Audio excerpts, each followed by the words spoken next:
Paz do Senhor Jesus, meus irmãos, louvado seja Deus por esta oportunidade. Estamos outra vez para estudarmos a lição da revista da Escola Bíblica Dominical, a lição de número 8, do dia 26 de maio de 2024. Tudo que eu peço a vocês é que se inscrevam neste canal e convidem o máximo de pessoas que quiserem estar estudando a palavra do Senhor.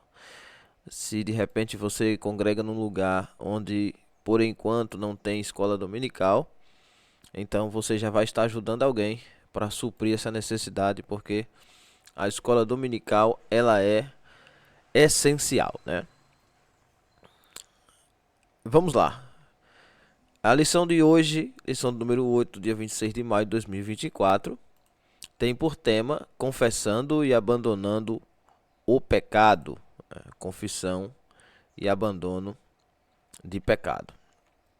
E eu tenho certeza que vocês estão familiarizados com esse assunto, a respeito da confissão, né? Se não, hoje vocês vão aprender aqui. Eu sempre vou trazer um ponto de vista diferente do que a revista está expondo, não pelo fato de retirar o mérito da revista, mas para que vocês tenham um pouco mais de conteúdo além daquele que vai ser dado na lição da escola dominical. Eu sei que em muitos lugares, não todos, mas em muitos lugares, a escola bíblica ela tem sido defasada, tem sido deixada de lado, algumas vezes pelos líderes, algumas vezes pelos professores, pelas pessoas que estão à frente. Então eu tenho sempre trazido um conteúdo a mais para dar esse suporte para vocês aí, não ficar naquele marasmo, né? Alguns lugares a revista da escola bíblica tem sido deixada de lado e sequer tem sido estudada. Então não cometa esse erro, estude e não estude para ensinar. O erro dos professores de escola bíblica é esse, é pegar a revista naquele dia que vai ensinar. Isso aí não é professor. Você tem que sempre estar lendo, orando, buscando, jejuando, consagrando, independentemente de que se você vai ensinar a pregar ou não. Quer dizer que se você não for ensinar naquela semana, você não vai ler a Bíblia, não vai orar? Que tipo de crente é você? Você está pegando água e dando água para os outros, mas você não tem um reservatório de água. Então aprenda isso. Vamos lá. Confessando e abandonando o pecado. Confessando e abandonando o pecado. Texto áureo da lição está em Provérbios 28 e 13. Provérbio 28 e 13. Provérbio número 28, tá certo, irmãos? Lembre-se sempre, provérbio não tem capítulo, tá bom? Provérbio não tem capítulo. Provérbio é um livro direto. Provérbios, Salmos são livros, são cânticos diretos e eles não têm capítulo, tá? São números, tá certo? Então aprenda isso. O livro de provérbio é um livro só e cada provérbio daquele é um número, tá bom? São números ali. O livro dos Salmos são vários salmos, são vários livros em um só, tá bom? É diferente. E aí também não tem capítulo, é número. Então, Salmo 1 é um livro. Provérbio 1 é um livro provérbio. E foi compilado todos em um só. Então não tem essa divisória de capítulo, tá bom? Então aprenda isso. Então são números. Então, é provérbio de número 28 e versículo 13. Se lembre que na Bíblia não tem verso, tem versículo. O professor tem que aprender isso, tá bom? Então não existe verso na Bíblia, é versículo. Verso é uma coisa antagônica. Verso é uma coisa, uma pessoa contra a outra. O verso é uma rima. Rimas ricas, rimas pobres. Como por exemplo, minha terra tem palmeiras, onde canta o sabiá. Até aí não rimou. Mas aí vem a segunda estrofe, que é a rima. É aí que entra o verso. As aves que aqui gorjeiam, não gorjeiam como lá. Aí isso se torna um verso, tá? uma métrica. Tá certo? Então preste atenção nisso. Você não suba lá para pregar ou para ensinar e diga, abra sua Bíblia no Salmo capítulo 10, verso. Ixi, aí acabou. Já não tem capítulo no Salmo. E ainda vai ter verso, pronto, acabou de tudo. Então aprenda isso. O professor tem que aprender, tem que ter cuidado na saudação. Não é saldo, é saúdo. Não é cumprimento, é cumprimento. Tá certo? O saldo da igreja, saldo é de banco, com letra L, saldo. S-A-L-D-O, saldo. Mas saudação tem acento agudo. Sabe? Saúdo tem acento agudo no U. Se você lesse as cartas de Paulo, você ia aprender. Mas você só lê texto. Se você só lê texto, você não vai entender. Tá certo? Então, é verso ou é versículo? Isso aí, versículo, tá bom? Alguém me disse que tem verso, então me mostra onde está escrito algum verso. Isso aí alguém inventou para falar bonito, para mostrar que é teólogo, aquela coisa, mas isso não existe na Bíblia, tá bom? Não cai nessa empulhação. Texto áureo, provérbio de número 28, versículo 13. O que encobre as suas transgressões nunca prosperará, mas o que as confessa e deixa alcançará misericórdia. A verdade prática: para desfrutar um caminho de restauração e reconciliação com Deus, precisamos confessar o pecado e abandoná-lo de uma vez por todas. Preste bem atenção que na verdade prática não está escrito abandonar os pecados. É abandonar o pecado. Tá certo? Tá bom, irmão? Presta atenção nisso. Isaías 53 não diz que ele levou sobre si nossos pecados, mas ele levou o pecado. Isso quer dizer que todo o desligamento, tudo que interfere entre a comunhão entre nós e Cristo, como diz Isaías 59, que é o pecado que faz divisão entre nós e Deus. Entre Deus e nós não tem divisão. Sou eu que coloco a barreira. Então é o pecado em si, tá? Abandonar o pecado, não são os pecados. Tá? O abandono não é separado. Não abandonei esse, agora amanhã eu vou abandonar aquilo. Não é isso. É o pecado em si. Você não pode mais viver uma vida de pecador. Isso é verdade prática, tá certo? Verdade prática é isso.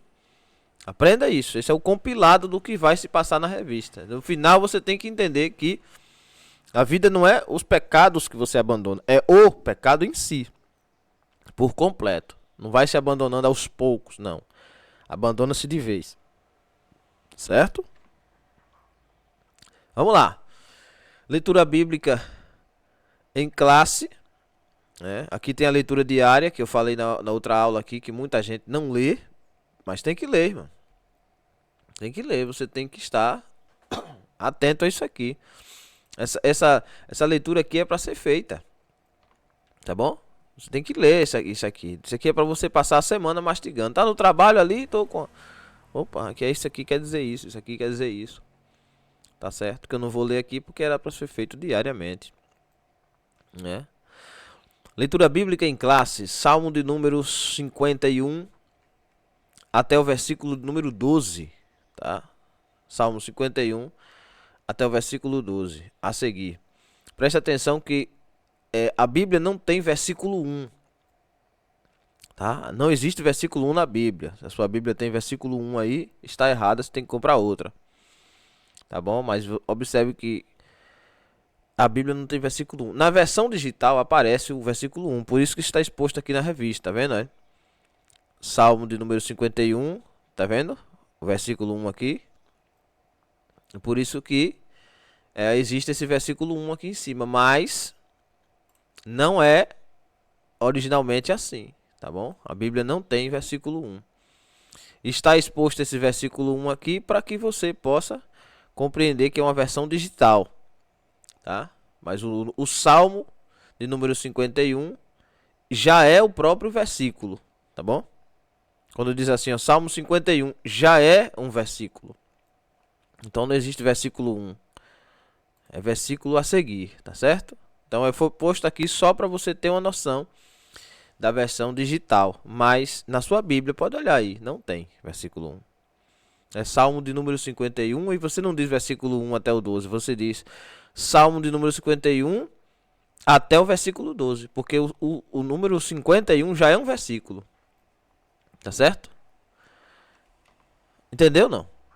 Com o tempo você vai entender. Há muita coisa entre o céu e a terra, muito mais coisa entre o céu e a terra do que julga nossa vã filosofia, né? Como diz o outro.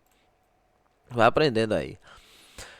Tem misericórdia de mim, ó Deus, segundo a tua benignidade. Apaga as minhas transgressões, segundo a multidão das tuas misericórdias. Lava-me completamente da minha iniquidade e purifica-me do meu pecado. Porque eu conheço as minhas transgressões e o meu pecado está sempre diante de mim. Contra ti, contra somente ti, ou contra ti somente pequei.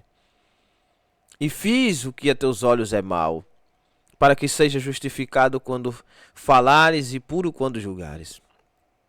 Eis que em iniquidade fui formado e em pecado me concebeu a minha mãe. Eis que amas a verdade no íntimo e no oculto me fazes conhecer a sabedoria.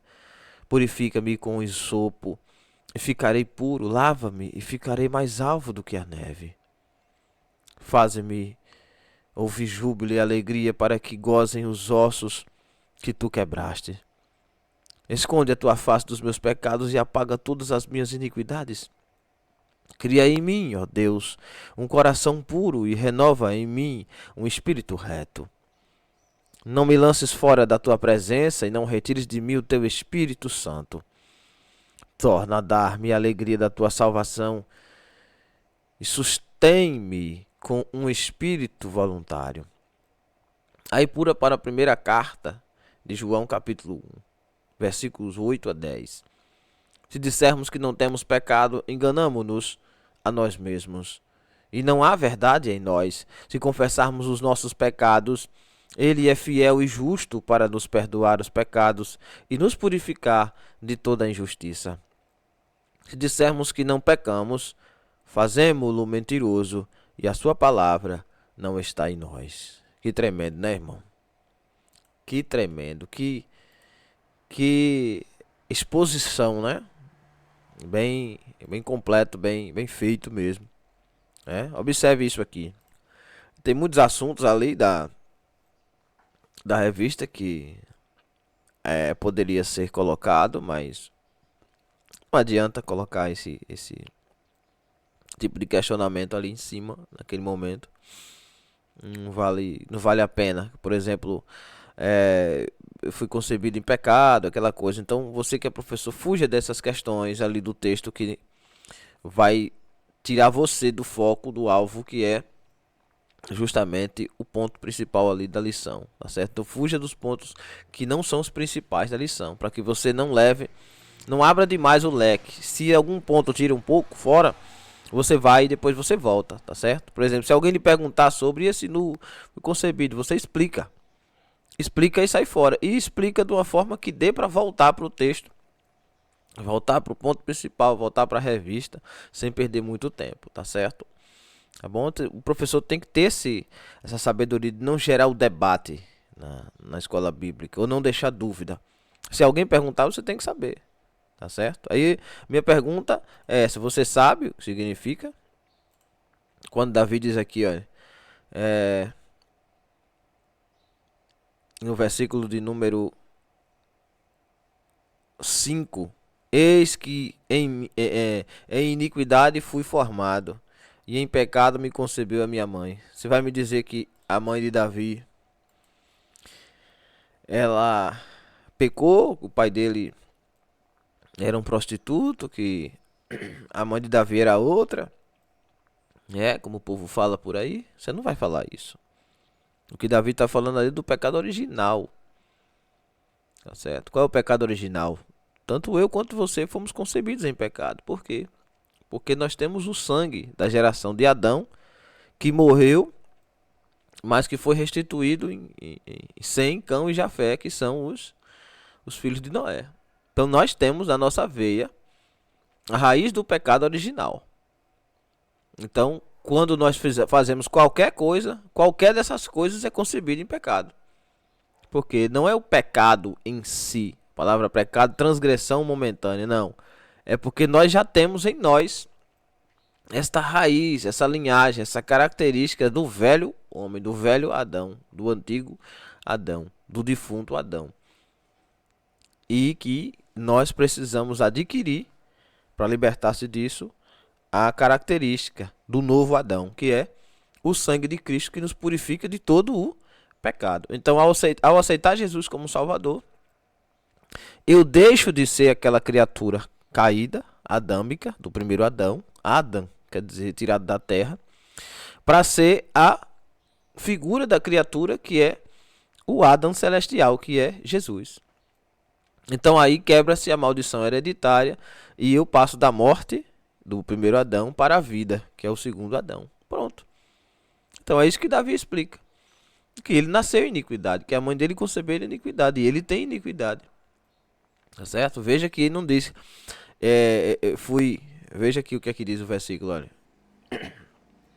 Eis que em iniquidade fui formado, e em pecado me concebeu minha mãe, viu? Quer dizer, eu fui formado em iniquidade. Não está falando da formação ociosa, mas de Adão até a mãe de Jesus, de Davi, Jessé, todos ali, todos eles vêm da raiz da iniquidade, do erro da queda de Lúcifer e da queda de Adão, do homem. Então isso é iniquidade. Agora, por ela ser pecadora, ele já nasce um pecador, concebido em pecado. Quer dizer, ele está explicando para Deus que todas essas naturezas ruins, pecaminosas, já vêm antes, e não foi ele que inventou. Já vem dentro dele, tanto quanto vem dentro de mim e dentro de você. Tá certo? Tudo que nós quisermos fazer já está dentro de nós, tanto o bem quanto o mal. Então essa raiz da iniquidade já existe dentro de cada um de nós. Tá? Só para ficar bem claro aí, para se algum aluno perguntar, você não ficar embaraçado. Mas eu acho que você já sabia disso, né? Ou pelo menos tem que saber disso, tá? Professor de EBD tem que ser professor, meu filho. Se vira. E mandou você aceitar o cargo. Então vamos lá. Na introdução, tem aqui os hinos sugeridos, né? 192 da harpa cristã, 192, 277 e 491 são hinos conhecidos, né? E você canta os hinos aí, se você tiver se for assembleano, você canta, né? Se não for assembleano, aí eu já não sei como é o costume da sua igreja. Então, aqui diretamente na sua tela está o plano de aula do professor, que vocês sabem que eu não vou me ater a isso, que não tem nada a ver, né? Acho que cada professor tem que ter o seu plano de aula. E você tem que ir descobrindo aos poucos, tá? Como é que você se aperfeiçoa, tá bom? Você tem que ir descobrindo como é seu jeito, como é sua forma. No começo você começa observando alguém fazendo, mas você vai ter que descobrir a sua maneira de ensinar. Tá? Não se atenha ao que está escrito ali. Não se apegue a isso. Vá além disso aí, certo?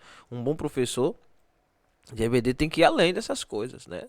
Não ficar ali mecanizado, certo? Introdução da lição. Atualmente, muitos acreditam que não é preciso confessar o pecado por dominá-lo. É mera fraqueza ligada ao ambiente e aos aspectos hereditários. Atualmente, muitos acreditam que não é preciso confessar o pecado por dominá-lo. Você domina, você acha que domina o pecado. Mas isso é uma mera fraqueza ligada ao ambiente e aos aspectos hereditários. Nesta lição, veremos que a Bíblia não ensina assim. Em sua epístola, o apóstolo João escreve que o pecado é real e por isso é um perigo para a vida do crente, pois suas consequências são trágicas. A orientação bíblica é a de que, caso ocorra um pecado, ele deve ser confessado, abandonado como evidência do arrependimento, para que o crente arrependido possa receber o perdão de Deus. Primeiro João 2,9, né, e Salmo 32, 5. Primeira carta de João. Olha, filhinhos, não pequeis, né? Mas se pecardes, mas na verdade deveria ser 1 João 2,12, né? Em seu nome serão perdoados seus pecados. No nome de Jesus é perdoado, né? Veja comigo aqui, por exemplo, na tela. Primeira carta de João, capítulo 2, versículo 12, tá vendo? Não é o versículo 9, é o versículo 12. O versículo 9 diz: aquele que diz está na luz e aborrece seu irmão, até agora anda de trevas. Quer dizer, não é isso. É o versículo 12. Mas isso aí é besteira. Não vai condenar uma revista inteira maravilhosa por causa de um erro de referência, né? Isso aí é besteira. Pois bem, então essa é a introdução. Muitas pessoas acham que não deve confessar o pecado, porque já aceitou Jesus como Salvador, e aí ele não deve confessar. E muita gente, não, porque eu não sou católico. Católico é quem confessa. Não, Deus sabe que, Deus já conhece. Não é desta forma, tá bom? Não é desta forma. O perdão vem depois da confissão. Então vamos lá. Confissão de pecado. Você já sabe que eu vou ler a revista, como eu expliquei para vocês na primeira. Eu leio todo o tópico e depois volto ensinando, volto pontuando, tá bom? É isso que eu vou fazer aqui. Confissão de pecado. A palavra-chave está aí, bem na minha cabeça, é a confissão, tá bom? Confissão de pecado. Definição. O verbo confessar, da palavra hebraica iadá, aparece como jogar, atirar e lançar. Primeiro livro do Reis, capítulo 8, versículo 33. Uma palavra que vem da raiz verbal, que é radá, que significa estender a mão. Essa palavra está presente 900 vezes no Antigo Testamento, aparecendo com o sentido de tomar conhecimento, saber, reconhecer. A palavra aparece no Antigo Testamento no contexto de confissão de pecado, Salmo 32, versículo 5, que nós vamos ler. No Novo Testamento, o verbo grego para confessar é homologeo. Homologeo. O homem que confessa, né? Que significa concordar com, consentir, conceder. Essa palavra é composta da raiz homol, junto de pessoas reunidas, e de logos, do ato de falar. Então, falar é reunião, né? Confissão pública. A palavra homologeu aparece 25 vezes no Novo Testamento. Mateus 7, 23, Romanos 10, 9 a 10, Tiago 5, 16.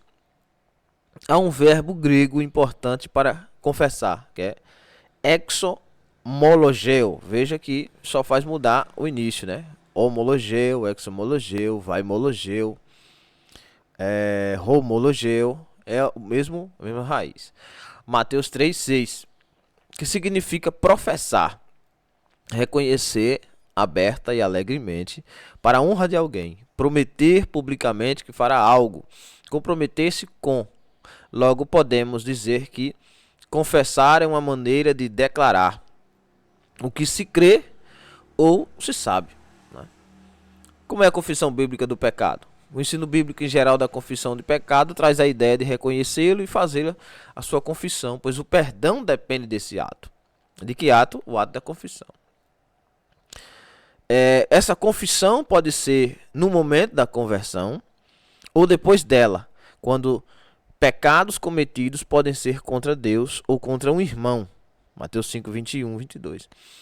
É importante ressaltar, porém, que, segundo o ensino bíblico, era tão somente depois da confissão de pecados que se poderia viver verdadeiramente uma vida de oração e comunhão com Deus, né? Isso você vai ver em Neemias 1, né? Quando Esdras e Neemias estão lendo o livro da lei, e quando Neemias, isso no capítulo 8, Neemias sai do palácio do rei lá, de ser copeiro mor, e ele chega em Jerusalém confessando que pecou, que os pais pecaram e tal. O símbolo da confissão do pecado. No ato da confissão dos pecados, a pessoa reconhece que de maneira autônoma os pecados cometidos e que, por isso, reconhece de maneira autônoma, sozinho foi ele, os pecados cometidos e que, por isso, se encontra indigna de estar na presença de Deus. Ela reconhece a sua grandeza pecaminosa a sua natureza pecaminosa diante do Altíssimo. Então, em arrependimento sincero e confissão, busca o que lhe é garantido por meio da palavra de Deus. O perdão, assim quem experimenta o ato sincero e humilde da confissão de pecado, alcança a misericórdia de Deus, que é o Provérbio 28:13. Então a alma é consolada, a vida espiritual é restaurada. Sinopse. Qual é a sinopse? É retornando para o texto. O ensino bíblico de confissão, da confissão de pecado, traz a ideia, né? Não reclame que ideia não tem acento, não tem mais, viu? Já perdeu mesmo. A ideia de reconhecê-lo e fazer a sua confissão. Tá? Esse é o primeiro tópico da lição. O primeiro tópico da lição. Então, qual é o ponto aqui no primeiro tópico? Então, preste atenção no que eu vou lhe dizer aqui. A confissão de pecados, essa confissão pública ou autônoma, autônomo ali quando a revista diz, é que você está assumindo a culpa. Né? Então, você está assumindo a culpa sozinho. Então, você está assumindo a responsabilidade, a culpabilidade de que você está pegando para si, você está atraindo para si a culpa, aquela responsabilidade, certo? Então, esta confissão de pecado, essa atitude de confessar, ela faz com que você tire de um lugar uma coisa e traga para você. Isso é confessar, tá? Então, por exemplo, a confissão de Neemias, no capítulo 1, é uma quebra de maldição hereditária. Tá certo? Neemias 1 está quebrando a maldição hereditária. Ele chega para Deus e diz: olha, Senhor, nossos pais pecaram, eu pequei, nossa família pecou. Então, ali, naquela abertura, quando ele vê a degradação de Jerusalém, a destruição, ele diz: olha, peraí, isso aqui tem uma raiz, isso não nasceu agora. No Salmo 51, que é um dos textos bases dessa lição, o salmista Davi, ele explica que isso não vem de agora. Isso vem desde a linhagem do pai, da mãe, tá? Olha, veja aqui no versículo de número 3, porque eu conheço as minhas transgressões e o meu pecado está sempre diante de mim. Presta atenção nisso. Se alguém disser para você que o que Davi está dizendo aqui é que ele sempre está sendo tentado em pecar, não é isto. Não é isto que a Escritura está dizendo. O que a Escritura está dizendo é que o pecado está sempre diante dele. O que é isso então? Isso quer dizer que Davi sempre está trazendo à tona e colocando em choque na sua frente as transgressões, os erros, os pecados que ele faz. Então, isso quer dizer que ele está sempre em confissão, sempre no confessionário, que é aquilo que a Igreja Católica faz aquela acariação ali, a confissão, coloca a pessoa num confessionário. Não critique a Igreja Católica. Você não conhece, não sabe o símbolo, não critique. Não vai por aí não, sai fora. Lembre que nós fomos católicos. Hoje nós somos protestantes. Mas algumas coisas dos símbolos católicos ainda existem em nós. Por exemplo, o que é a confissão para o católico? É colocado ali no confessionário um padre, que a palavra padre vem de pai, que é um dos sucessores de Cristo. A crença deles é essa. E ali há um véu. Há um véu ali que não permite que você veja o confessor, né? O padre não pode ver o confessor e o que está ouvindo as queixas não pode ver. Então há um véu simbolizando aquele véu de Isaías 59, que o pecado faz divisão. Então naquele momento o pecador está se sentindo indigno de falar com o Pai. E naquele momento da confissão ali, o padre é neutro. Está ali só para escutar como figura de Cristo. Tá? Não vai dar sentença, mas vai dar algumas penitências que ele pode fazer. Aí já é outra história. Mas veja, esse símbolo da confissão da Igreja Católica, é isso que Davi faz. Tá certo? E Davi chama a Deus, faz a separação naquele momento em que ele peca, que ele erra, e pede perdão. Quer dizer, assim que ele erra, ele monta o tribunal e ele pede perdão. É isso que ele diz: o pecado está sempre diante de mim. Quer dizer, eu não peco e jogo para trás. Presta atenção nisso. Eu não peco e jogo debaixo do tapete, escondo. Eu não peco e finjo que não é comigo. Eu peco e logo coloco ele na minha frente e me livro dele. É assim que tem que ser feito. Certo, irmãos? O pecado é uma pedra de tropeço. Tá? E Hebreus 12 chega a dizer que há um símbolo entre o pecado e o embaraço. O embaraço e o pecado que estão de perto nos rodeia.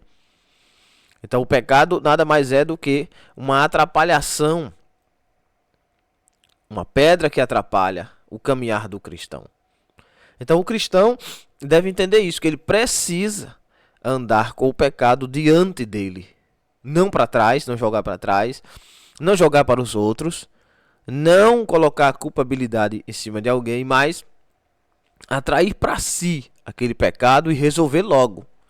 Tá certo? Então é isso que se deve fazer. É isso que Davi explica. O pecado está sempre diante de mim. Não está falando como o apóstolo Paulo, de que o mensageiro de Satanás sempre bate na sua face. Não é isso. Não é que ele sempre está pecando ou sempre está caindo. Não é isso. Tá? Não há brecha nenhuma na Bíblia para nos mostrar que isso é a atitude de cristão, viver sempre pecando. Não. Mas pelo contrário, toda vez que ele peca, ele tem consciência. Está diante de mim. Quer dizer, eu sei o que é que eu estou fazendo. Tá? Eu sei o que é que eu estou fazendo. Certo? Apaga as minhas transgressões segundo a multidão das suas misericórdias. Lava-me completamente da minha iniquidade. Purifica-me do meu pecado. Porque eu conheço as minhas transgressões. Aqui está o ponto principal da lição.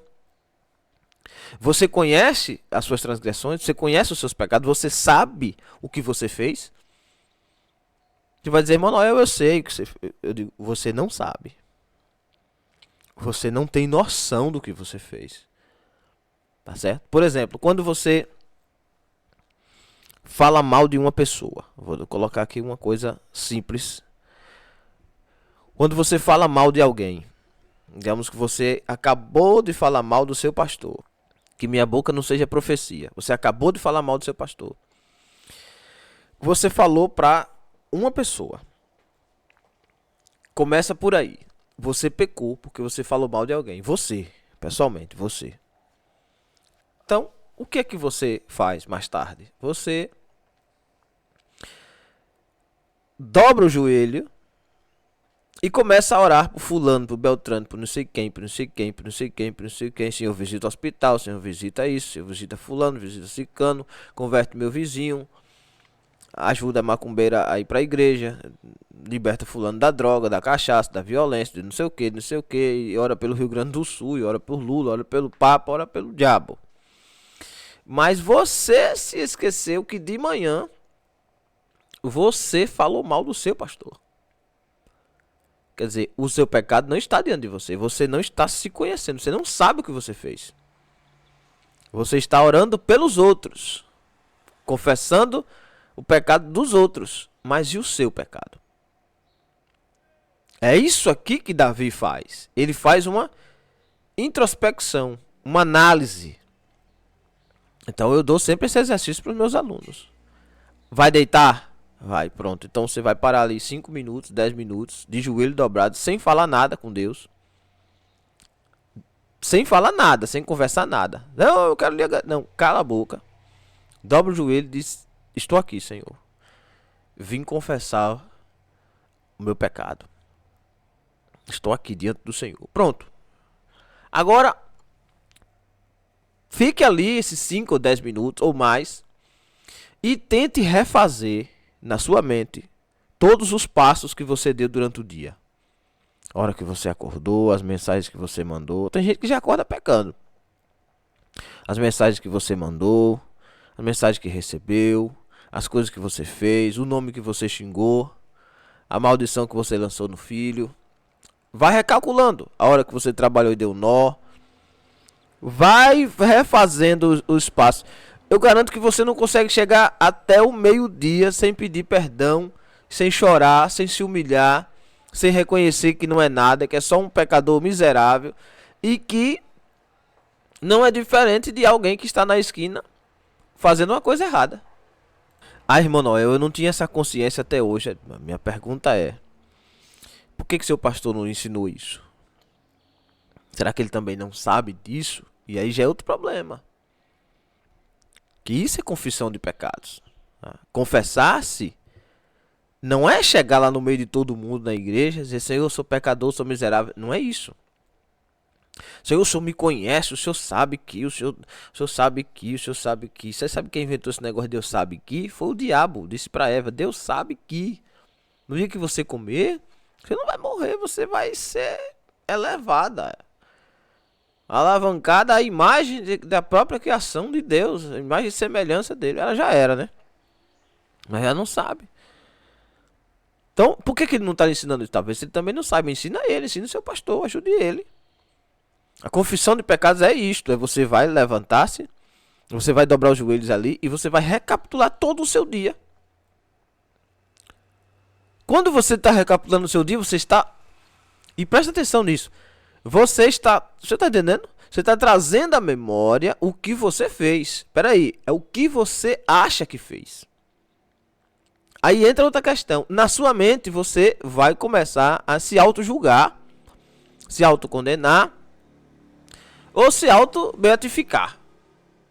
Se justificar. Não, eu fiz isso, mas foi por causa de fulano. Eu fiz isso, mas por causa disso. Não, Senhor, é porque eu sou pecador mesmo. E o Senhor sabe que eu sou natureza, eu sou carne, não sei o quê. Isso não é confissão. E você está se justificando. Está entrando no tribunal como advogado, como juiz, como júri, como carrasco, como tudo. Você está sendo o próprio Deus na história. E não é assim. Se dobra o joelho e confessa. Agora, quando você está com a mente cauterizada, você já vai ali pré-julgado, pré-condenado ou pré-absolvido. Como a história do publicano e do pecador, do publicano e do fariseu. Você já prestou atenção nessa parábola de Lucas 18:10? Evangelho de Jesus Cristo segundo escreveu Lucas, capítulo 18, versículo número 10. Vamos começar do 9 ao 14. Você vai ver o que é confissão. A lição fala sobre confissão. Eu lhe falei que eu vou dar um ponto fora da curva do que vai dar na lição. É para você ter uma noção do que é o ponto central da lição ali. Até onde é que o pastor Osiel Gomes quer chegar. E isso aqui tudo para ele tá, sabe? Isso aqui para o homem de Deus, para a mulher de Deus, isso aqui tem que estar bem claro. Isso aqui é para ser dado na...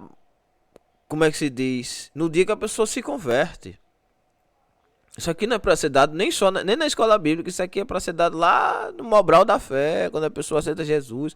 Na profissão de fé. Sabe? Ou confissão de fé. Antes do batismo, isso aqui a pessoa tem que estar claro já. E eu vejo gente aí com 40 anos e não sabe disso aqui. É um problema, porque ele acha que até hoje ele foi bem na confissão de pecados. E não. Tem tanta coisa aí escondida aí dentro de você que você nem tem noção. Por quê? Porque quem traz à tona o seu pecado não é você. Presta atenção nisso. Quem traz à tona o pecado é aquele que lhe convence do pecado. Quem é que lhe convence do pecado, da justiça e do juízo? Precisa eu citar o texto? Precisa dizer quem é? É o Espírito Santo. Ele lhe convence e você se converte. Converter ao quê? Converter à vontade dele. Então ele que lhe convence onde você pecou e onde não. O que você pecou e como você faz. Mas se você não tem noção do que você fez, ele não pode lhe convencer. Então esse ato de dobrar o joelho toda noite, 5, 10 minutos ali, ficar recapitulando o seu dia, sem fazer pré-julgamento, olha, foi isso que aconteceu assim, mas porque eu fiz isso e aquilo, e porque por causa disso, por causa de fulano, não. É recalcular o seu dia, fazer uma análise, introspectiva, não é retrospectiva. Retrospectiva é retornar. Introspecção é olhar para dentro, sabe? Mergulhar dentro de si, começar a se conhecer. Se todo mundo fizesse isso, aí tinha menos linguarudo na igreja, menos ladrão, menos vagabundo, menos safado na igreja, tinha menos pecadores, menos prostituto, tinha. Mas a pessoa que bebe da água do pecado o dia todo e de noite ele não confessa, ele está com a mente cauterizada, porque ele não sabe mais discernir entre o que é pecado e o que é normal para ele, porque na mente dele Deus perdoa tudo. E isso é uma blasfêmia contra o Espírito Santo, é atribuir as coisas de Deus aos homens ou ao diabo. Isso é blasfêmia, meu irmão. Tá certo? Deus não perdoa tudo, não. Por isso que há o pecado, há o ato da confissão para isso. Para que você faça a sua parte na hora da confissão, para que você faça um esforço de lembrar o que você fez. Mas na verdade, quem vai te lembrar o que realmente é pecado e o não é o Espírito Santo. Ele vai lhe convencer. Você vai achar assim, não, nessa hora aqui eu não pequei, mas ele vai lhe mostrar o motivo por trás daquilo. E você vai perceber, rapaz, realmente. Minha pergunta é para vocês que são homens, mulheres de Deus. Quanto tempo do seu dia você passa se analisando? Quanto tempo da sua semana de oração é por você e por sua análise? Por sua vida espiritual? É em confissão? Se você não se confessa, se você não confessa a Deus, você está com a multidão de pecados debaixo do tapete aí. Isso aí pode ter certeza, meu irmão. Por que eu ando tão fraco? Porque eu não tenho vontade de ir para a igreja? Porque você não coloca para fora o que tem dentro? Você não é poço de lixo, irmão. Você não é depósito de lixo. Você é uma fonte que jorra para a vida eterna. A mulher samaritana está esperando o Messias sentado no poço. Jesus está sentado à fonte. É o mesmo lugar, mas para ela é um poço. Poço é coisa que vem de cima, água da chuva. Água, lama, sujeira, bicho, vem tudo de cima. Mas Jesus mostra para ela que quando ela aceitar ele como Salvador, de dentro dela vai fluir um rio, que é o Espírito Santo, que flui de dentro para fora. Quer dizer, aquilo que o lixo do mundo joga para dentro do nossa fonte espiritual, o Espírito Santo, que é o dono da fonte, que jorra de baixo para cima, vai tirar. A fonte tem essa função de tirar. Quem nunca foi no minadouro, você vai ver que ao redor está tudo cheio de mato. Quando você chega ali naquele ambiente, a água está limpinha, friinha, porque está minando ali dentro. Se deixe ser um minadouro, meu irmão, neste momento. Não deixe essas coisas dentro de você. Coloque para fora, converse com o Espírito Santo para que ele vá expurgando isso. Sabe? Purgando, tirando, jogando para fora, minando, limpando, purificando. E eu profetizo nesse momento que Deus vai abrir o seu coração para que essas sujeiras que entravam não entrem mais, mas que expurgue, que coloque para fora. Então, o ato da confissão é uma coisa muito séria. Muito, mas muito sério. Não é você dizer assim, Senhor, perdoa meu pecado, porque o Senhor conhece, Deus sabe, né? Mateus 6, Jesus disse, aquele que vê em secreto, aquele que vê o que está oculto. O que é que está oculto? O que é que está oculto aos olhos de Deus? Nada, né? Mas veja, entra no teu aposento. Ora teu pai em secreto. Não é orar o teu pai de secreto. Não são as quatro paredes. Quatro paredes não é secreto. É secreto? Alguém não está vendo o quarto? Ele não sabe que ali tem alguma coisa ali dentro? Então não é secreto. Mas existe algo aqui dentro. Meu aposento, o coração, a alma, o espírito humano. Este aposento aqui é secreto. Tá? Então, este aposento secreto aqui é que deve se abrir. E deve se abrir os olhos, abrir os ouvidos, abrir a alma, abrir o coração e confessar a Deus. E a recompensa virá em público. Por quê? Porque todo mundo verá que você não é um fariseu que anda pelas esquinas estendendo as mãos para todo mundo ver. Eu acho bonito pessoas orando alto, aquela coisa toda. É bom, tem um momento da oração alta, que é a oração coletiva, que é o clamor. Mas o momento de confissão entre você e Deus tem que ser você e Deus.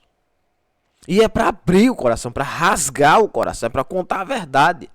Não é para omitir Você tem que contar a verdade para Deus, irmão. Tem gente que está com a mente tão cauterizada que ele dobra o joelho se justificando. Isso não é confissão, irmão. Vou lhe mostrar o que é confissão aqui agora, na sua tela aí. Evangelho de Jesus Cristo, segundo escreveu Lucas, capítulo 18, versículos de número 9 a quanto que eu falei? A 14. Outro sim é que não é Evangelho de Lucas, é Evangelho de Jesus Cristo, segundo escreveu Lucas, ou conforme escreveu Lucas. Tá certo?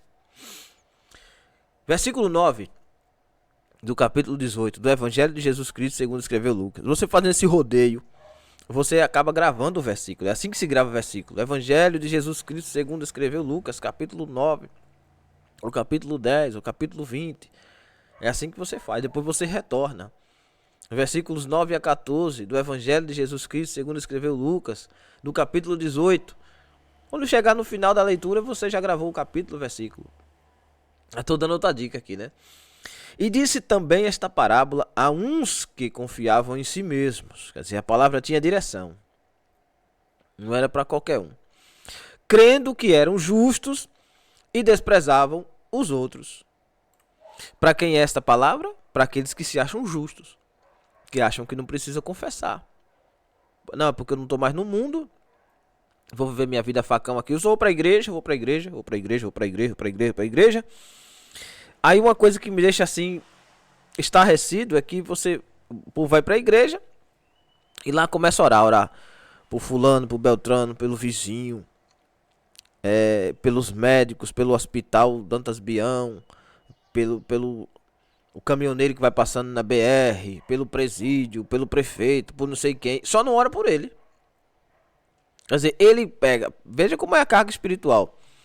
Ele está ali sentado na igreja, ou em pé, ou como seja, num culto, e ele espiritualmente está entrando num hospital lotado de pessoas e atraindo para si todos aqueles pepinos, todos aqueles problemas.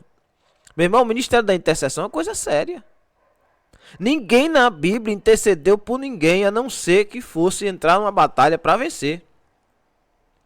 Não é para você ficar puxando problema de um e de outro vizinho, não sei quem, não sei quem, não sei quem, não sei quem, não sei quem, não sei quem, não sei quem. Você vai aguentar a carga quando vier? Você acha que você tomando a frente da batalha de alguém, você não vai receber retaliação? Por isso que tem crente que só vive doente. Só vive doente, pipinado. Por quê? Porque ele não resolve a vida espiritual dele. O tempo que ele tem para estar no culto, até a semana toda corrida, né? E não sei o que, trabalho, isso e aquilo, casa, não tem jeito, tem que ter mesmo. Aí o momento que ele tem de ir pro culto para ele esvaziar-se de si, se encher do Espírito Santo, o que é que ele faz? Ele continua fora. Você tá entendendo? Ele continua fora, continua no ambiente de trabalho, orando pelo trabalho. Eu não estou dizendo que não é para você orar pelo seu ambiente de trabalho, por fulano, não estou dizendo isso, estou dizendo que sem preparação não adianta. Então você já não se prepara para si.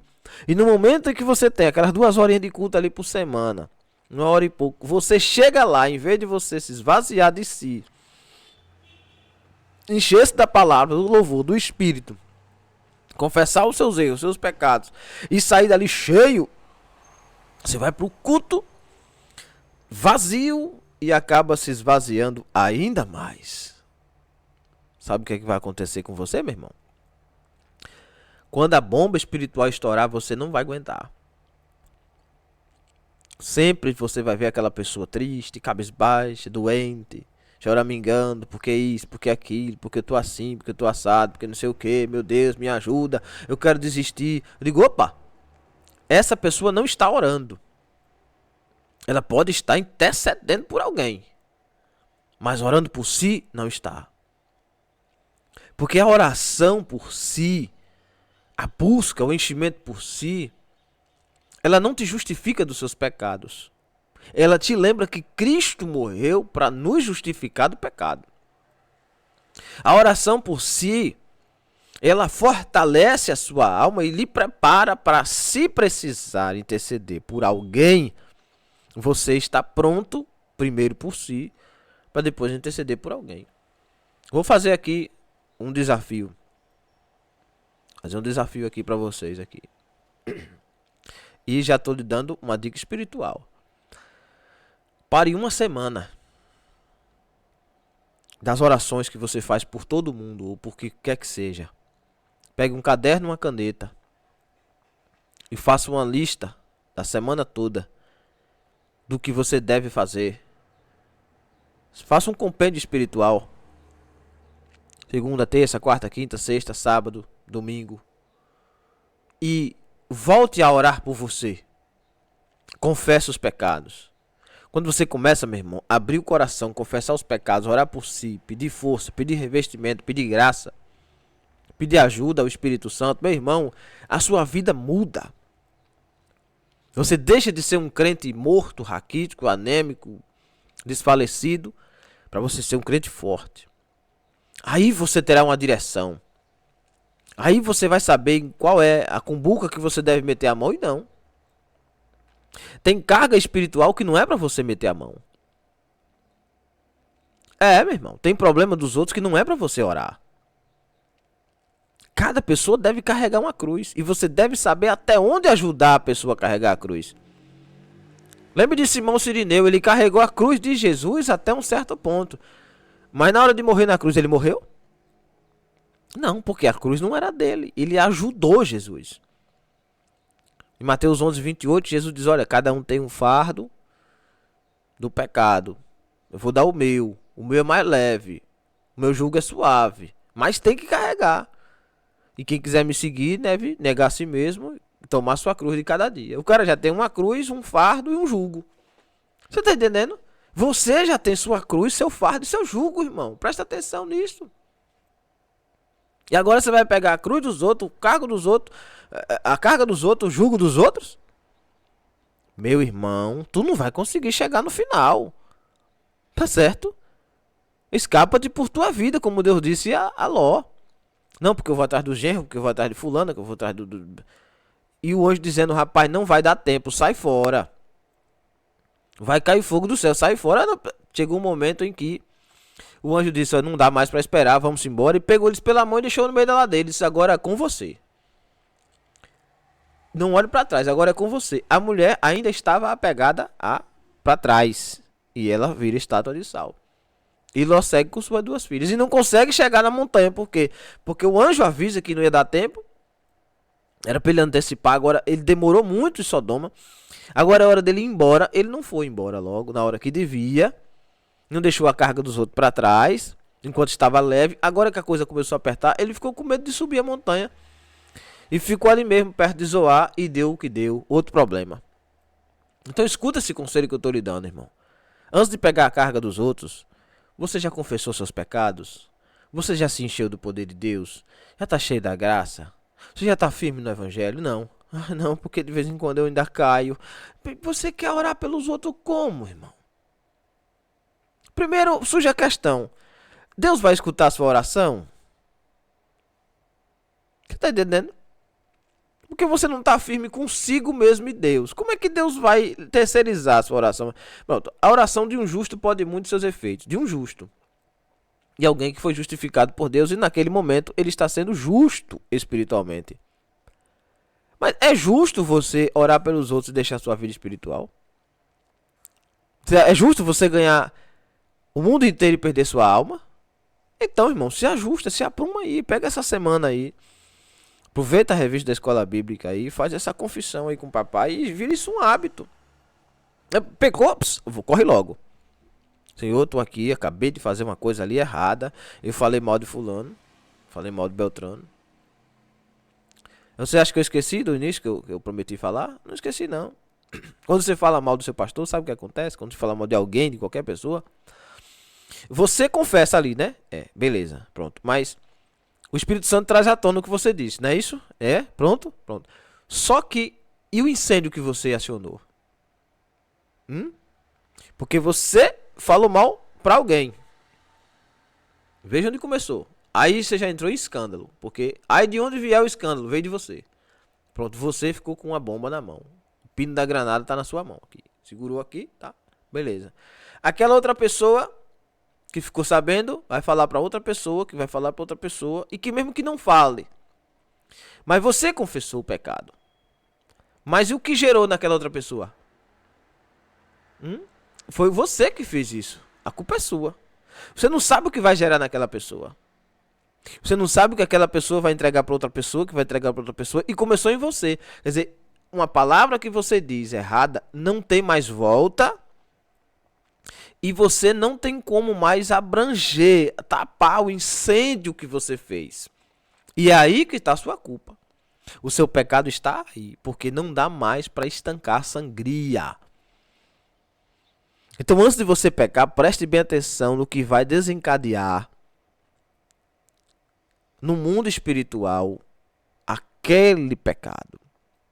É por isso que eu lhe falei no início que você não sabe o que você fez. Você não tem noção do que você acabou de fazer.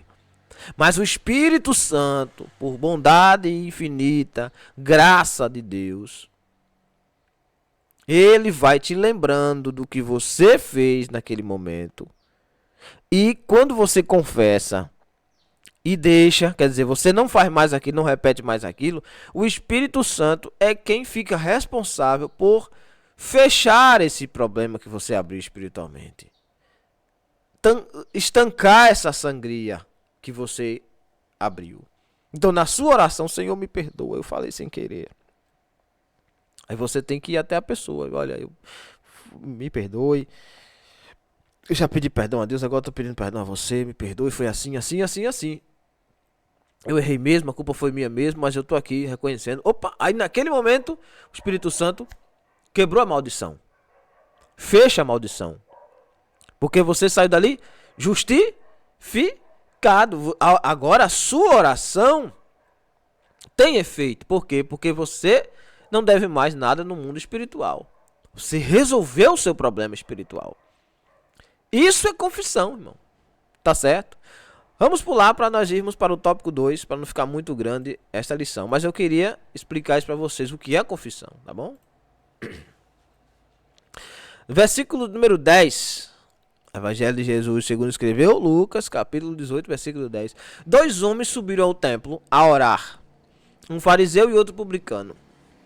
O fariseu, estando em pé, orava consigo desta maneira: Ó Deus, graças te dou, porque não sou como os demais homens, roubadores, injustos e adúlteros, nem ainda como este publicano. Jejuo 2 vezes na semana e dou os dízimos de tudo quanto possuo. O publicano, porém, estando em pé de longe, nem ainda queria levantar os olhos aos céus, mas batia no peito, dizendo: Ó Deus, tem misericórdia de mim, pecador. Digo-vos que este desceu justificado para casa, e não aquele. Porque qualquer que a si mesmo se exalta será humilhado, e qualquer que a si mesmo se humilha será exaltado. Então você já viu que Jesus cortou aquele ditado que o povo diz: os humilhados serão exaltados. Não é nada disso. É aquele que a si mesmo se exalta vai ser humilhado por Deus. E aquele que a si mesmo humilha será exaltado. Veja que os dois foram para o mesmo templo e estão orando no mesmo lugar, na mesma hora, no mesmo ambiente, no mesmo momento. Só que um já chega justificado. Eu sou assim, eu te dou graças, ele dá graças. Qual é o problema do fariseu? Não tem nada de errado em dizimar, né? Não tem nada de errado em jejuar 2 vezes na semana. Não tem nada de errado com ele. Não tem nada de errado com isso que ele faz. O problema é que na hora dele confessar os pecados, ele se sente justo. Entendendo? Ele por si só se sente justo. Não, eu tô tranquilo, eu não devo nada, eu tô de boa. Como diz o outro. Não, eu não acho pecado nenhum em mim, eu tô top. O problema tá esse rapaz aí que veio aqui junto comigo. É um publicano, quer dizer, ele não sabe, não tem noção do que ele acabou de fazer. Porque ele está se justificando diante de Deus. A mente dele está cauterizada. Ele acha que porque ele faz aquilo fora, dizimar, ofertar, cultuar, estar na igreja, não sei o que, não sei o que, não sei o que, ele dentro de casa, ele faz tudo isso fora. Quando ele chega diante de Deus, ele acha que tudo isto o livra da condenação eterna. Não há pecado nenhum naquelas coisas que ele faz. O problema é que ele se auto-justificou. Ele se acha autossuficiente.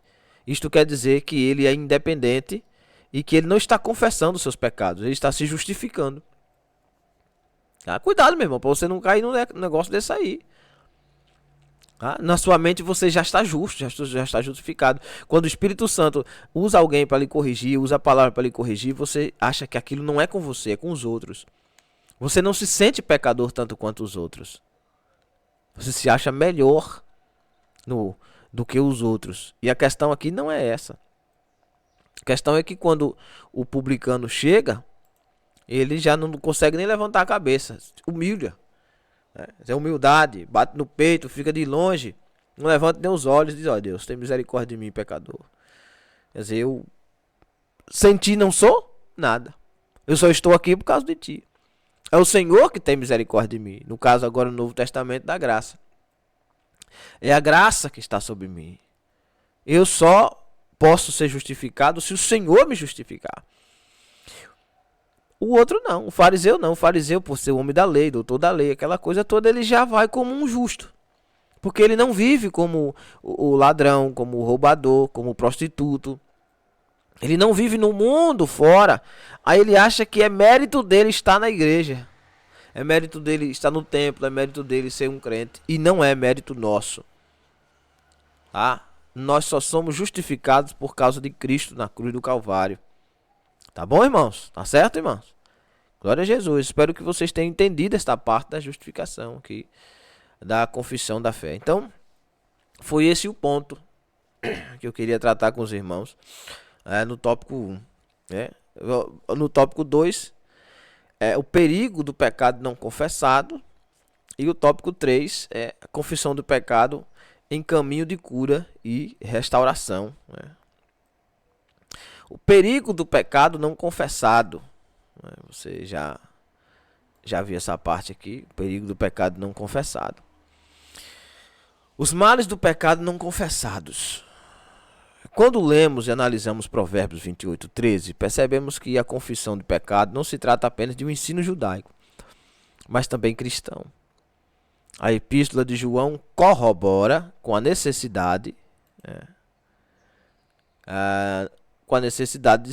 de se confessar o pecado, deixá-lo e alcançar o perdão. Em contrapartida, está citado de novo o texto errado aqui. Em contrapartida, quem ignora a confissão do pecado, ocultando, vive uma vida de aparência de morte espiritual, semelhante ao que os nossos primeiros pais, Adão e Eva, viveram ao tentar ocultar os seus pecados diante de Deus, bem como o rei Davi, o homem segundo o coração de Deus, que procurou ocultar os seus pecados. As consequências do pecado, Adão e Eva. A realidade bíblica do pecado pode ser vista no primeiro casal, Adão e Eva, quando pecou, e por isso recebeu sentenças devidas. Além disso, nossos primeiros pais perderam o direito de viver no ambiente mais perfeito e belo que Deus criou. Por isso, na vida de Adão e Eva, há consequências trágicas do pecado. Consequências trágicas do pecado, tais como a alteração da condição física de ambos, a transição da natureza imortal para mortal, diversas tensões no gênero humano e na natureza, enfim. Assim sabemos que as consequências do pecado de nossos primeiros pais não se limitaram a eles, mas perpassaram a todo o gênero humano e natural. As consequências do pecado de Davi. O rei Davi pagou um alto preço com seu pecado. A Bíblia mostra que por isso a espada não sairia da sua casa, segundo Samuel 12, 10-12. Os capítulos 11 e 12 de 2 Samuel revelam o conflito e o senso de culpa que marcavam a vida de um homem que por certo tempo ocultou seu pecado, trazendo-lhe enfermidades morais e aflição que o levavam a gemidos. O Salmo 32 mostra que, por se manter em silêncio, não confessando o seu pecado, Davi enfraqueceu cada vez mais, perdendo o vigor espiritual. Já o Salmo 51 mostra a confissão do pecado do rei, reconhecendo todos os seus erros, a fim de que eles fossem perdoados e o salmista purificado. Ocultar o pecado é decidir trilhar por uma jornada de sofrimento espiritual e emocional. A sinopse do tópico 2, a palavra de Deus mostra a necessidade de se confessar o pecado e deixar, Vou ler o terceiro tópico para a gente pontuar. Confissão do pecado, um caminho de cura e restauração. Confissão do pecado, caminho de cura e restauração. Confessando o pecado a Deus. Segundo o ensino bíblico, a confissão dos pecados deve primeiramente ser dirigida a Deus por intermédio do seu Filho, pois só Ele pode perdoar os nossos pecados. Ao longo do seu ministério, né, o Senhor Jesus disse à mulher pecadora: os teus pecados te são perdoados. Na oração do Pai Nosso, o Senhor Jesus ensinou: Pai, perdoa-nos as nossas dívidas, assim como nós perdoamos os nossos devedores. Em 1 João 1, lemos que os nossos pecados devem ser confessados a Cristo. Dessa forma, perdoar pecado é uma prerrogativa de Deus por intermédio do Senhor Jesus mediante a sua obra no Calvário. Eu acabei de falar isso, né? Alcançando cura e restauração. O textuário da presente lição nos lembra que ocultar o pecado é decidir por trilhar uma jornada de sofrimento espiritual e emocional. Mas quem deixa de lado o orgulho e a soberba para trilhar o caminho humilde da confissão do pecado, vive uma vida mais leve. Não há nada mais restaurador que desfrutar das misericórdias do Senhor. Provérbios 28, 13 de novo. Não há nada mais consolador do que confessar o pecado e deixá-lo definitivamente, pois assim encontraremos descanso para a alma. Todo esse processo de confissão e abandono de pecado revela a eficácia do ministério da reconciliação de Deus por meio de Jesus Cristo. Quem faz isso encontra o caminho de cura e restauração. Conforme lemos nas palavras do salmista: enquanto eu me calei, envelheceram os meus ossos pelo meu bramido em todo dia. Confessei-te o meu pecado e a minha maldade não encobri. Dizia eu: confessarei ao Senhor as minhas transgressões, e tu perdoaste a maldade do meu pecado. Conclusão: em nossa caminhada cristã estamos sujeitos ao pecado. Encobri-lo e viver uma vida espiritual de aparência não é uma opção bíblica para o caminho da cura e da restauração. Logo, uma jornada de perdão só é possível com a confissão de pecado, do pecado praticado e a resolução de abandoná-lo de uma vez por todas. Quem procede assim desfrutará das infindáveis misericórdias divinas. Bom, eu tenho certeza de que vocês têm consciência do que nós terminamos de ler aqui. E o que eu quero pontuar é o seguinte: estamos vivendo um tempo, preste bem atenção no que eu vou lhe dizer agora. Isso aqui você vai ter que guardar para toda a sua vida. Tempo este tão difícil que as pessoas não sabem o que é isso, o que é confessar o pecado. E veja bem, no livro de Samuel, no segundo livro de Samuel, capítulo 11, pontuado aí o que está na lição, Davi ele peca contra Deus. Davi quebra pelo menos 5 mandamentos da lei de Deus. Não cobiçar as coisas da lei, cobiçou a mulher. Não cobiçar a mulher do próximo. Não matarás, ele matou Urias. O amor, amará o Senhor teu Deus, ele deixou de amar a Deus diretamente. E amar o próximo, ele não amou o próximo. Então ele comete pelo menos 5 pecados em um compêndio só. E o que é que Davi faz? Davi esconde. Porque Urias morre na guerra. É um dos seus maiores servos, melhores amigos, mais íntimos. E ele faz de tudo para matar ele depois que ele já está possuindo a mulher do rapaz. E ainda tenta forjar. Vocês conhecem um pouco da história. E dado momento, Davi, que era, presta atenção, era o homem segundo o coração de Deus, que fazia a vontade que Deus queria. É isto, segundo o coração de Deus é isso. É o que Deus mandava fazer, ele fazia. Não é que Deus justificava ele em tudo. Por exemplo, a poligamia, casar com 2 mulheres, isso Deus não acatava, isso tolerava. Tá certo? Tolerar é uma coisa e permitir é outra coisa. Então Deus tolera por algum tempo. Então Davi, até aquele momento, é o homem que fazia as coisas segundo o que Deus mandava, segundo o coração de Deus, segundo o que Deus queria para Israel. O que Deus queria para Israel era um povo forte, um povo unido, um povo santo. Beleza. Davi consegue fazer isso. Mas, em compensação, ele não consegue se manter unido, forte e santo. Chega um momento em que ele fraqueja e ele cai, peca contra Batseba. É aí que surge o Salmo 51. É aí que surge o Salmo 51. A confissão de Davi. Mas beleza. Mas Davi peca e ele passa 3 anos. 3 anos.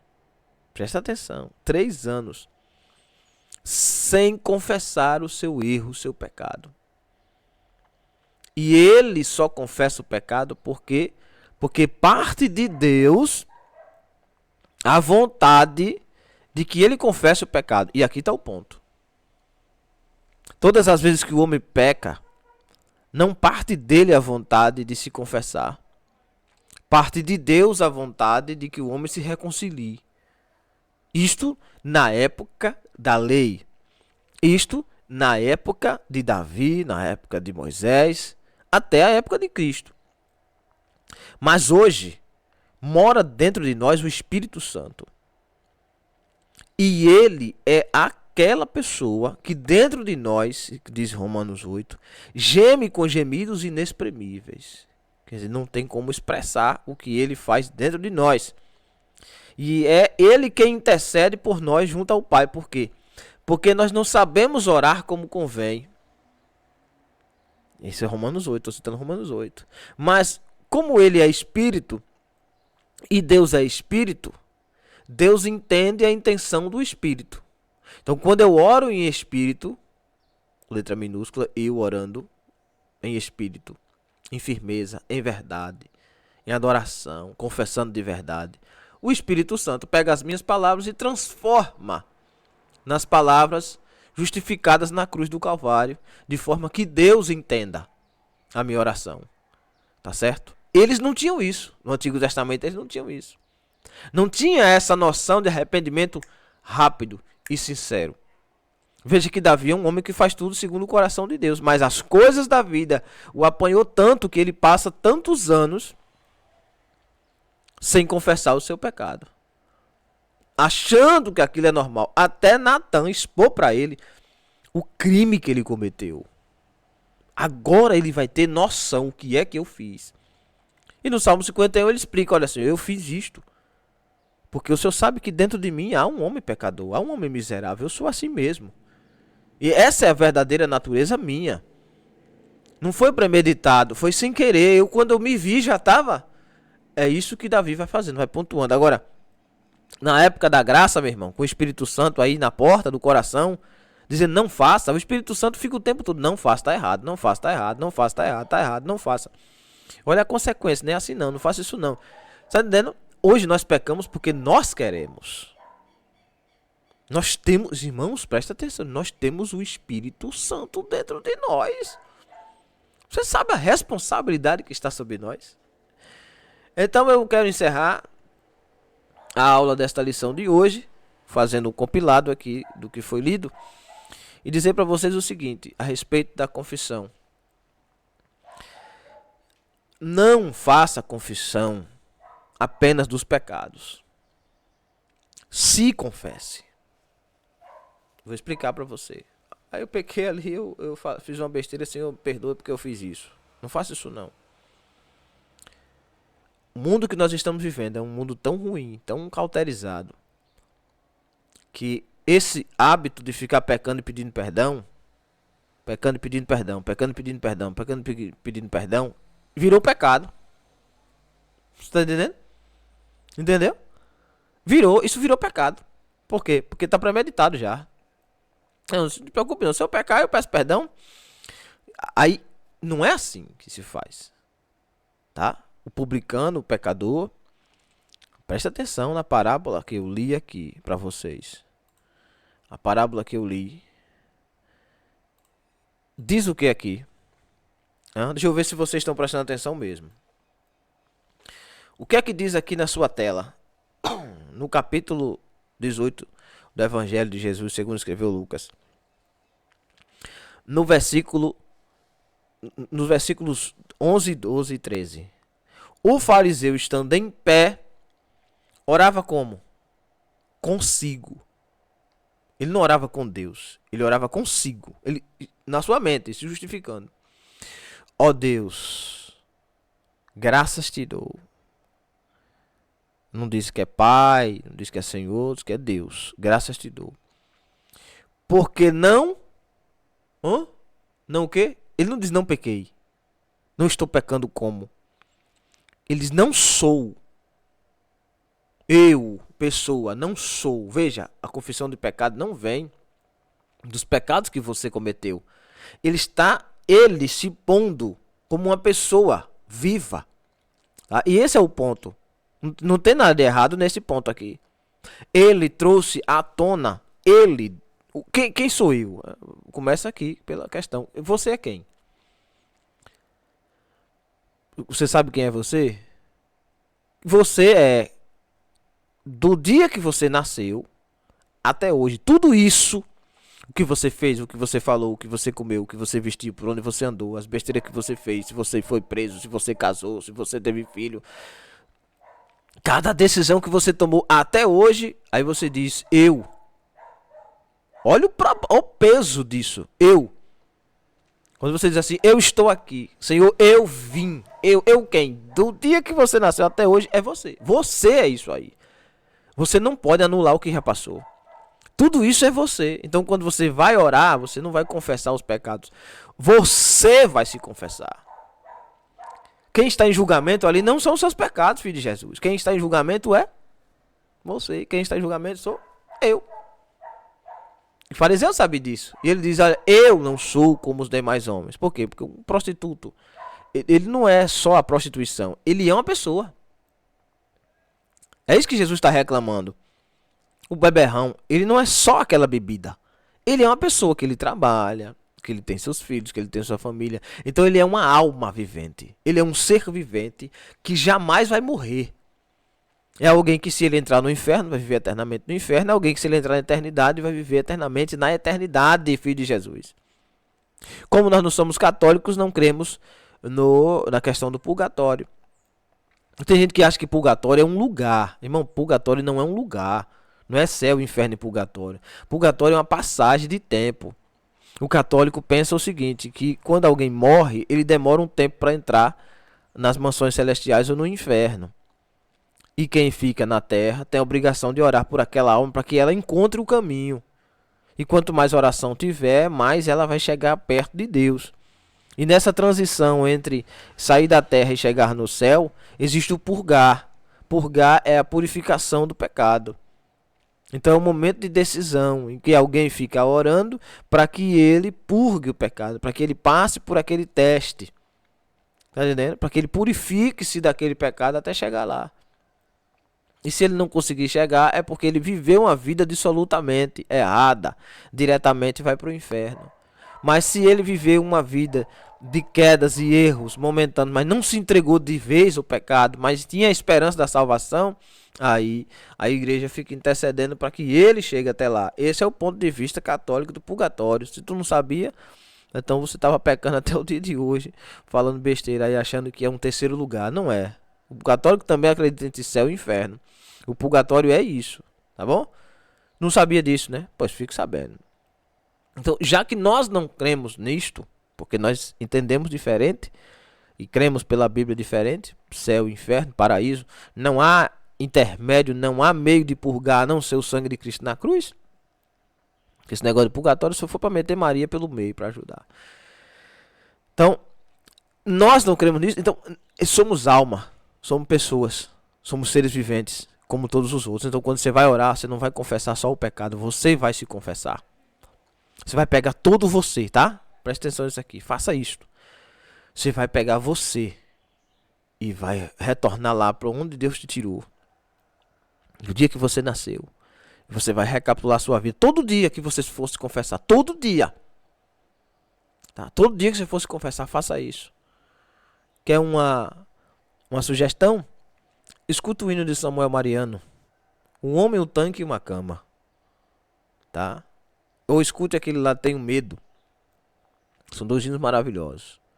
É o momento que Jesus nos faz levar a cama, para não esquecer do nosso passado, nem de onde ele nos tirou. Então, é para você retornar lá do dia que você nasceu, da sua história todinha, da sua amargura de vida. Isso é você se confessando. Por isso que eu disse, você vai dobrar o joelho, você vai passar 10 minutos sem falar nada, só relembrando. Aí o dia que você aceitou Jesus, que a graça veio sobre você, o dia que você se batizou, e aí você vai saber se você melhorou ou piorou. Se hoje você é um crente melhor ou pior. Meu Deus, eu estava tão bem, eu ia aqui, eu caí. Oh, meu Deus, eu era tão ruim, hoje eu, ó, eita, maravilha, eu estou subindo. É assim que você confessa. E aí você, até chegar aquele momento em que você errou, quando você chega ali, você não confessou só aquela parte, aquela partezinha ali. Você inteiro se confessou, chegou diante de Deus e chegou como publicano. O publicano chegou, no versículo 13 aqui do Evangelho de Jesus, segundo escreveu Lucas 18. O publicano, porém, estando em pé de longe, nem ainda queria levantar os olhos aos céus, mas batia no peito dizendo: ó Deus, tem misericórdia de mim, pecador. Quer dizer, ele não confessou os pecados. O fariseu está preocupado, porque eu não sou ladrão, que eu não sou injusto, que eu não sou roubador, que eu jejuo, eu oro 2 vezes por semana, não sei o que, não sei o que, não sei o que, não sei o que, não sei o que. Eu dizimo e tal, pá. Quer dizer, cortes, partes. Mas o publicano, ele chega inteiro. Quer dizer, eu sou um pecador. Tudo que eu faço não lhe agrada. Por mais que nós sejamos santos, separados do mundo, mas tudo que nós fazemos, irmãos, tem uma tendência pecaminosa. Até na confissão de pecado, se você não tomar cuidado, você se justifica e acaba pecando. Então, em nome de Jesus Cristo, era este ponto que eu queria trazer desta lição de hoje para vocês. Porque se for para pontuar tudo, a gente vai passar mais tempo. Mas eu queria trazer essa luz para vocês aqui, para vocês entenderem o problema da confissão, tá? Para não viverem o tempo todo confessando e pecando, confessando e pecando. Então, confessem. Você entre no quarto, feche tua porta, converse com Deus, fale com Ele, confesse, você se confesse, do dia que você nasceu até o dia de hoje. Faça isso sempre, todas as vezes que você dobrar o joelho, e você vai ver como você vai ter mais palavra para orar, como você vai ter mais argumento bíblico, como você vai estar lembrando de Davi, como você vai lembrar dos pecadores da Bíblia. Eles se confessavam: pai, eu pequei, tá? A parábola do pródigo. O pródigo não diz: eu gastei o dinheiro com as prostitutas, eu gastei o dinheiro e a fome veio. Não. Quando ele cai em si, ele diz: eu vou voltar para casa. Levantar-me-ei e ir ter com meu pai e direi: pai, eu pequei. Não foram as atitudezinhas depois do pecado. Não, naquele momento ali, ele pecou. E desencadeou todo aquele problema. Então, a questão da confissão é achar o fio da meada, tá? O gatilho, onde foi? Onde foi que eu errei? Foi onde foi? Começou aonde? Então, acha esse lugar. Acha onde começou. Onde foi que começou o gatilho para Davi cair? Tem pessoas que falam assim: ninguém cai do dia pra noite. Eu digo: isso aí é coisa do cão.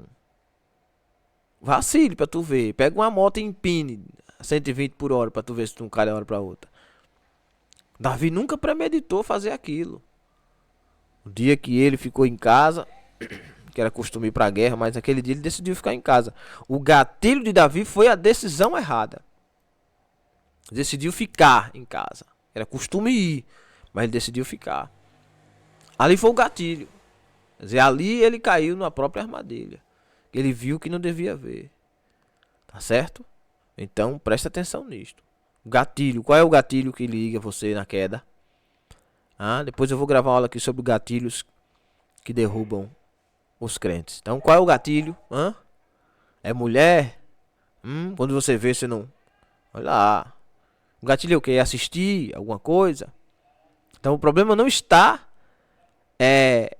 no pecado em si, mas onde começa. Se você achar a fonte, se você achar onde começa, você resolve. Você consegue vencer. Antecipe, meu irmão, o problema. Vai sair pela manhã? Vai, pronto, dobra o joelho. Você já sabe onde é o problema. Senhor, eu trabalho nisso aqui, assim, assim. Quando entra fulano, quando entra ciclano, quando vem alguém assim, assim. Você antecipa o problema. Isso é confissão, irmão. Eu sou pecador. Não é que eu ando pecando, não. Em si, eu tenho uma natureza ruim. Mas o Senhor na cruz do Calvário levou sobre si os meus pecados. E eu estou aqui confessando que eu sou um pobre, pecador, miserável, mas eu creio na redenção da sua graça, que o Senhor derramou lá na cruz, através do seu sangue, me salvou, me curou, me libertou. Senhor, não aceita essa velha criatura, eu quero uma mudança, eu quero uma transformação. Eu cheguei até aqui, o Senhor me tirou do lamaçal do pecado, eu já fiz isso, já fui aquilo outro, mas eu lembro que o Senhor... Isso é confissão. Mas diz assim, Senhor, é porque de manhã eu soltei um nome, soltei um palavrão. Hoje? Mas e a vida toda? E as coisas que vêm acarretando que nem você sabe que fez? Eu peço para que o Espírito Santo te ilumine, tá certo? Fico com essa aula de hoje e até a próxima aula em nome de Jesus.